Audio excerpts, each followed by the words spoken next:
What is up, everyone? Welcome back to another video today, and in this video I'm going to be taking a look at the Gemini Jets November 2023 releases. We do have a bit of a curveball thrown at us for this particular release set, as when I went to go see the Gemini Jets new releases page. But actually, let me back up a little bit. So, it's November 2nd, it's a Thursday, and I was actually just in class like right before this, so once I got out of my class, I got a notification that Gemini Jets models just made a new post, and all I saw was a white background, so I'm like, oh crap, they got new releases, so I need to get back to my room, I need to get back there, get this video recorded. So I get back to my room, I pull up the new releases page, and then it says, quote, the new releases page will be back soon. So I'm not sure what's going on, if they're trying to update the page, because I noticed yesterday and even earlier today, there were no releases on there at all. Like even the October set, the last set, was also gone off the website. So I'm not sure what's going on, so we're going to have to do this some other method. I think really the best method that I can do is just go off of the Instagram page because that's where they're posted. So we're going to make it work. We're just going to make do with it because at this point there's not much that I can really do here.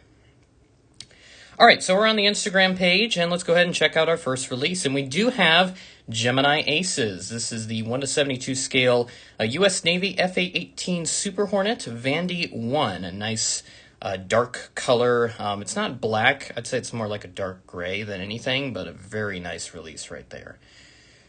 Okay, so let's go ahead and move up to what I would assume would be the 1 to 200 releases. So what do we have in store?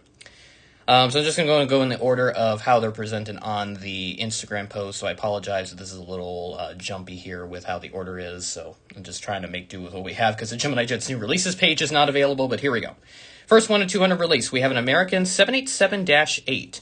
We do have both a standard and a flaps down release, according to the Instagram caption, and it looks like it's the same registration and everything from last month. Yep, November 808, Alpha November. And we do have the last 747-8, the Atlas Air / Apex Logistics aircraft.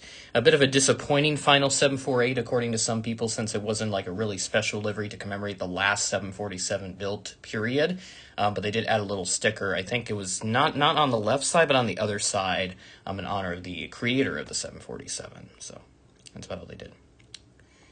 Oh, how about this? Braniff Calder 727. Retro collectors will be very happy to see that. So this is I believe this is the USA one that was done to celebrate America's bicentennial. So this is designed by Alexander Calder, a very well-known artist. He was actually in the midst of designing, I think it was his third special livery for Braniff, but unfortunately he passed away while he was designing it. So that never really came to fruition on the aircraft. We do have a Delta A330 Neo, so going back to our more traditional releases, but the 1-400 release announced not this past release, but the one before. It was in I think it was either the August or September set. That one right there announced in 400 scale.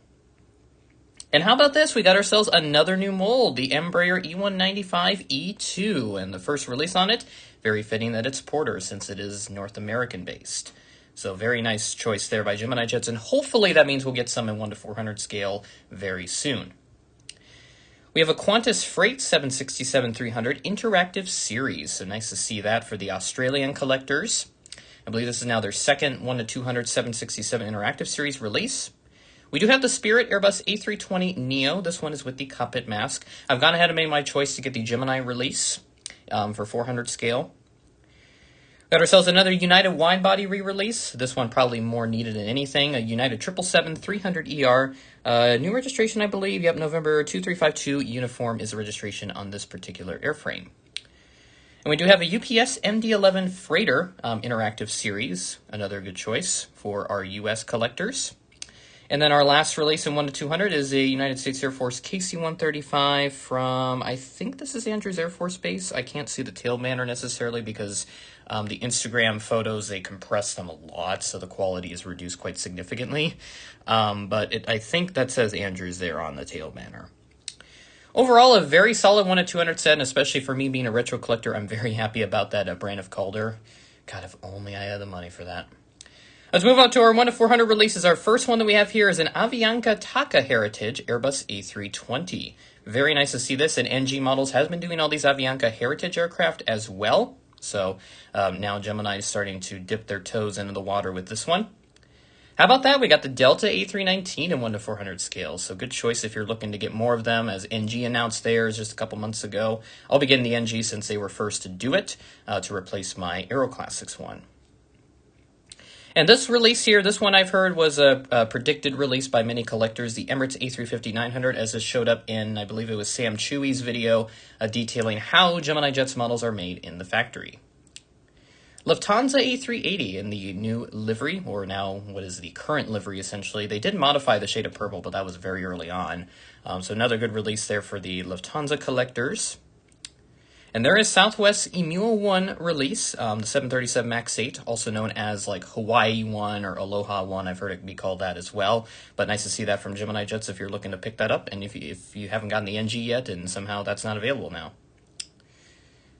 Oh, yes, sir. How about this? TWA MD-83 in the final livery. This is the release that everybody was wanting, at least a retro collector specifically, after they did the Twin Stripes one earlier this year. Because if we flash back to that February-March video, I'll go ahead and pop up that clip. Holy shit!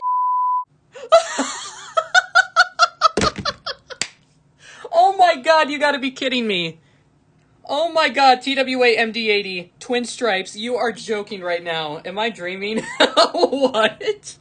That was a very fantastic release, and I was all over it. No question I got that. I'll be getting this one as well. Here's the United A321neo released here by Gemini Jets. NG just announced there, so I'm going to be a bit on the fence as to whether or not to get this one or the NG, so I'll definitely make a decision here very soon with that. UPS 747-400, very nice. I don't have too many UPS planes in my collection, so it might be a good opportunity for me to pick up one of these, just to kind of capitalize on that. And in our final release we have here, another Ural Airlines aircraft. Remember when they did that A320neo back in 2020? We have the A321neo to round out our releases for November of 2023.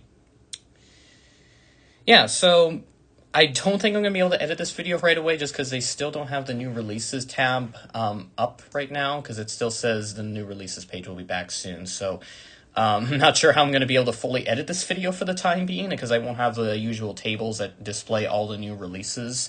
I'm just going to have to go off the Instagram stuff. So again, I'm not sure what's going on, but I'm sure they're working on something in the background with the website. They may be trying to update it. I don't know what's going on, but at least, you know, the good news is we do have new releases, just dealing with some technical difficulties here. And hopefully Gemini Jets does get that resolved very soon. So what do I think about these releases? I'd say that this is a very solid set. Plenty of diversity once again. A lot of your traditional choices. As we scroll back over to 1 to 200, you got like your American stuff, wide bodies. The Brain of Calder 727, that is a very nice release. And if I had the money for 1 to 200 retros, I would definitely be buying that. The E195E2 is a very nice choice. I'm very happy that they're finally doing one of these, and hopefully that means a 1 to 400 mold is not that far out as well, because I would love to get some E195E2s, even if I don't really need them, because no U.S. airlines operate them right now. I think it's SkyWest that has some of them on order right now. I could be wrong. I'm probably thinking of like the MRJ, because they had the Mitsubishi regional jet that was on order for a while, but then that program got canceled and the prototype was scrapped. Otherwise, typical 1 to 200 release, I don't have too many other comments. And then we take a look at the 1 to 400 set. Very nice to see some stuff like the Avianca Taka A320s, which I know NG's been doing an abundance of those lately. So Gemini's starting to dip their toes into that. But hopefully, if you're looking to get the Taka Heritage, this is a good opportunity for you. You got your usual US releases and wide-body releases once again, and the typical Emirates, of course. The TWA MD-83, I am very happy to see that. No question I will be buying that. That will go alongside my Twin Stripes one very well, so I'm glad that they were planning out that release in the meantime. And then otherwise, I'd say, you know, pretty average set, but really good nonetheless. So I think my pickup's in 1 to 400 scale. Since I've already got a couple of these releases from NG at this point, I'm definitely going to be getting the TWA MD-83, and I'm going to be on the fence about the United Neo, so I'll have to kind of weigh in, you know, which one do I want to get first, Gemini or NG, because they were announced so close to each other, only just a couple of days apart for the same month. So, that will do it. With that being said, thanks for watching, and I will catch you in the next video.